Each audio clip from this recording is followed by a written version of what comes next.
নমস্কাৰ মই লক্ষীপুৰা মোৰ চেনেলৰ অন্য এটা ভিডিঅ'লৈ আপোনালোকক পুনৰবাৰ স্বাগতম জনাইছোঁ।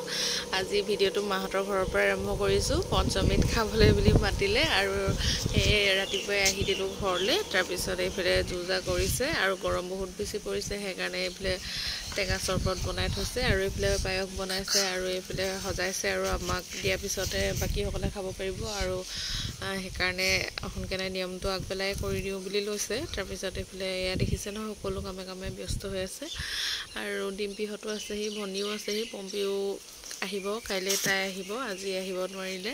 তাৰপিছত এয়া দেখিছে নহয়, এইবোৰ ল'ৰাবোৰে চবেই বাহিৰতে খেলি আছে, বহুত বেছি ৰ'দ আজি।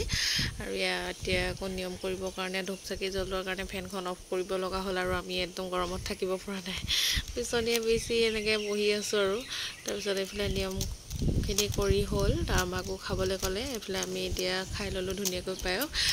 আৰু কালিৰ ভিডিঅ'টো বেছি কৰিবলৈ নহ'লে আজি ৰাতিপুৱাই আকৌ ভিডিঅ'টো আৰম্ভ কৰি দিছোঁ। কালি মানে বুদ্ধ পূৰ্ণিমা আছিলে, সেইকাৰণে ঘৰত মাছ মাংস বনোৱা নহ'ল। আজি ৰাতিপুৱাই এয়া মাছ মাংস আয়োজন। এয়া দেখিছে নহয়, সকলোখিনি অলপ ৰান্ধি হ'লেই আৰু মানে দাইল, এইফালে মাছো ফ্ৰাই কৰিলে, এইফালে পম্পীয়ে বনাই আছে ব্ৰইলাৰ ফ্ৰাই আৰু ডিম্পিও এইফালে বনাবলৈ লৈছে ব্ৰইলাৰ গ্ৰেভি। আৰু কি বনাইছোঁনো তাকে ভিডিঅ'টো আপোনালোকক দেখাই যাম, ধুনীয়াকৈ চাই যাব। আমাৰ কাৰিকৰ সোমাই আছে এইফালে, এয়া বনাই আছে এইখিনি কি ড্ৰাই ফ্ৰাই। এইজনী ড্ৰাই ফ্ৰাই ৰান্ধনি। নমস্কাৰ এটা দি দিয়ক। আৰু এইফালে হ'ল গ্ৰেভি আৰু এয়া গ্ৰেভি ৰান্ধনি, এয়া আপুনিও নমস্কাৰ এটা দি দিয়ক। আৰু এইফালে আহিছে বাইদেউ, হেৰি কি এতিয়া ৰান্ধিবলৈ একো নাই আপোনাৰ, এওঁ ৰান্ধনি। ভাত আৰু কি বনাইছিল গৈ আকৌ, ভাত আৰু দাইল।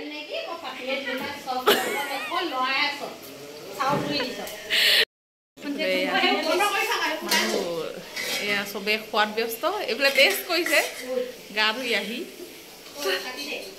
কেলে এতিয়া এইফালে দেখিছোঁ টেষ্ট কৰিছে আৰু এয়া ভাত খাবলৈ মাংস ভাত হৈছে নাই চাই আছেহি দেই এইফালে।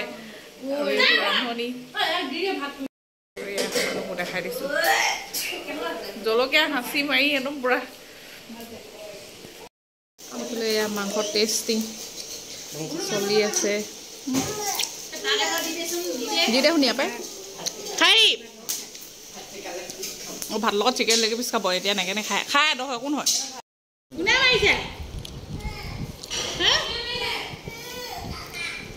টকা তুলি দিছোঁ দেই।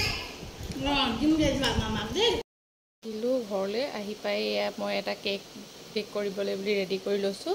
কেক এটা অৰ্ডাৰ আছিল, সেইকাৰণে সোনকালে গুচি আহিলোঁ। আৰু ভণ্টিহঁত থাকিব পাৰোঁ, আজি মইহে গুচি আহিলোঁ।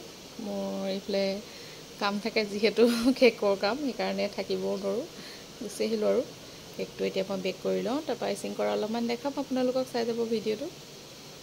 আৰু কেকটো আইচিং কৰা দেখাবলৈ নহ'লে, কাৰণ এটা বনাই থকাৰ পিছতে আৰু এটা কেক অৰ্ডাৰ আহিলে, লগালগ দুটা বনাব লগা হ'ল যিহেতু, সেইকাৰণে ভিডিঅ' কৰি থাকিবলৈ নহ'লে। আৰু কেককেইটা এতিয়া ফাইনেল লুকটো আপোনালোকক দেখাই দিছোঁ। এইটো এটা বনালোঁ আৰু এইটো এটা বনাইছোঁ, কেনেকুৱা লাগিছে জনাবলৈ নাপাহৰিব।